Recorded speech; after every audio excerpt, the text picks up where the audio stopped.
I know y'all are probably tired of me having to talk about the coonstress, but I had to come on here and make another video about her because, to be honest, I didn't want to talk about her again so soon.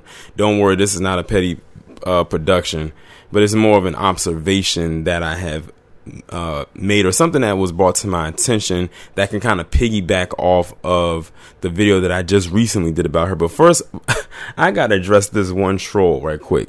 They actually came to the comment section I did about her, and I'm guessing it's one of Candace Owens' little stans.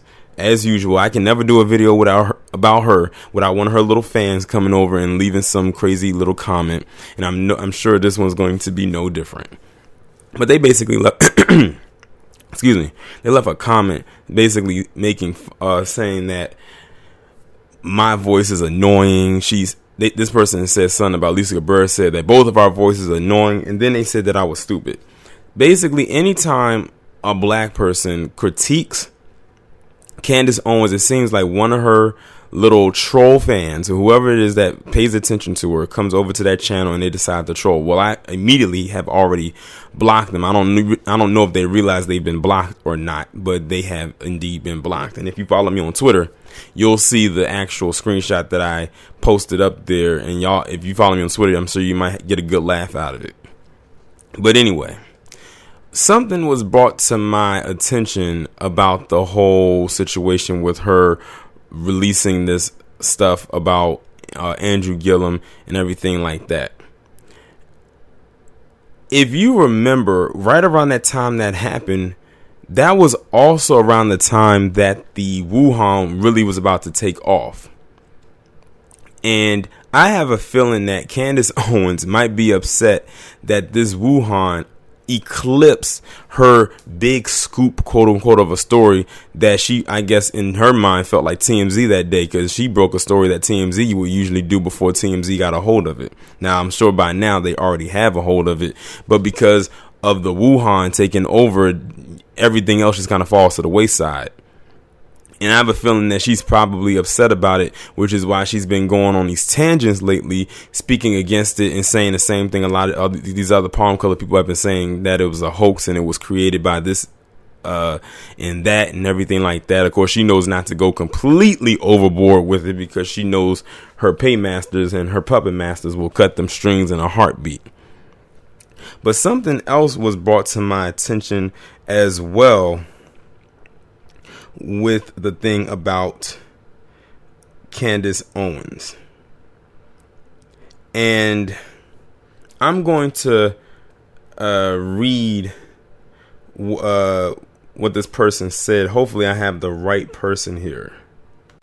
And I'm not going to put their name out there, but they said, I think it's important to note that Andrew Gillum holds no political office at the moment. He is essentially a private citizen, which makes this whole thing seem even more personal and vindictive. I even said that. I said it seems personal more than anything.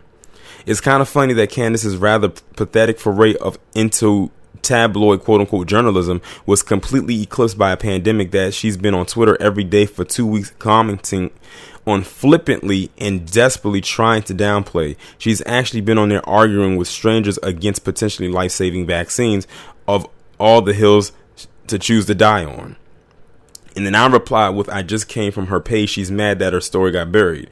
And it said her book release just got knocked back again too. This time till August. None of her silly Brexit events anytime soon either. I think she's showboating on Twitter with her truly insane Wuhan predictions and theories in an attempt to stay relevant. Now, I didn't know that this chick had a book that was supposed to come out, but then again, I don't follow her anyway. But now I see why she's mad. She's mad that this pandemic completely eclipsed a story that she illegally broke. Let's just be real here. She obtained that from somebody down there. She put it out there illegally. I don't care what anybody says. A lot of people were saying, well, he shouldn't have been lying. Yeah, I can agree with you on that. He should not have put himself in that position. But at the same time, the chick still is no good. So don't give her any credit either. And two, she's mad because now this is affecting her book. Well, she better be lucky that her book didn't already come out, because it could have affected her sales and she would have made no money. And unfortunately, yes, I put in the tweet, not in the tweet, but in the post, I did come from her page, and somebody else had left a comment too, where she had retweeted apparently some guy who was either accused of or was a convicted rapist or something to that effect. Please do not quote me on that. But apparently he, might have been engaged in some kind of very deviant activity, but that would not surprise me coming from her. I keep telling y'all, don't try to blow smoke up this chick's ass. Like, I have a feeling that they're trying to prop her up to be like the next Omarosa on steroids. Like, Omarosa was a ball to have to deal with, but this one right here is on another level of BSery and effery, for real, and has been ever since she opened up her mouth and let her unwanted presence be known. Like I said, everything that this chick does is for some kind of attention. And this Wuhan is hurting her right now. And it's out of her control. And she can't do nothing about it. So, well, she can do something that would actually make a lot of us feel better. And that's to go out there and do some good old anti-social distancing, I should say. That would be perfect. I think that would be good. That would make me proud. That would make me feel better. But y'all let me know what y'all think about this down in the comments.